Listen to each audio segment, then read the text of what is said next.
আসসালামু আলাইকুম বন্ধুরা, তোমরা সকলে কেমন আছো? আশা করি তোমরা সকলে অনেক অনেক ভালো আছো। আলহামদুলিল্লাহ আমি অনেক ভালো আছি।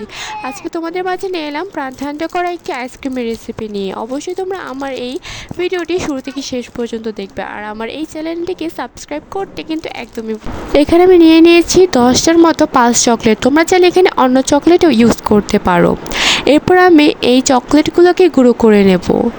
তোমরা চাইলে কিন্তু এগুলোকে ব্লেন্ডারে গুঁড়ো করে নিতে পারো। এরপর আমি চকলেটগুলোকে একটি পাতিলে ঢেলে নেব। এরপর এর মধ্যে দিয়ে দেব পরিমাণ মতো পানি। পানি দেওয়া হয়ে গেলে আমি এটাকে খুব ভালো মতো নেড়ে চেড়ে একসঙ্গে মিশিয়ে নেব। এটাকে কিন্তু অবশ্যই ভালো করে নেড়ে চেড়ে মিশিয়ে নিতে হবে।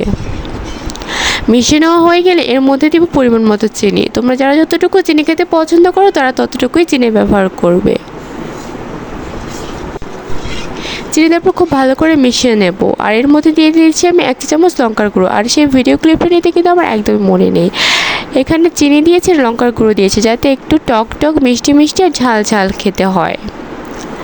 তো তারপর আমি এগুলো সবগুলোকে আমি আইসক্রিম মোল্ডে ঢেলে নিয়েছি। এরপর আমি আইসক্রিম মোল্ডে ঢাকনা দিয়ে এগুলোকে আটকে নিচ্ছি। এই দেখো আটকানো হয়ে গিয়েছে। এরপর আমি এটাকে ডিপ ফ্রিজে একদিনের জন্য রেখে দেবো। একদিনের জন্য রাখলে হয় কি, এগুলো আইসক্রিমগুলো খুবই সুন্দর হয়, তাই আমি এখানে একদিনের জন্য রেখে দেবো।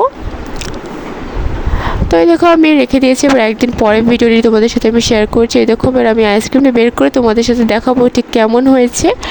তো এই দেখো কি সুন্দর হয়েছে দেখতে। দেখতে যেমন সুন্দর, খেতেও কিন্তু হয়েছিল মাশাআল্লাহ। খেতে হয়েছিল টক টক মিষ্টি মিষ্টি ঝাল ঝাল।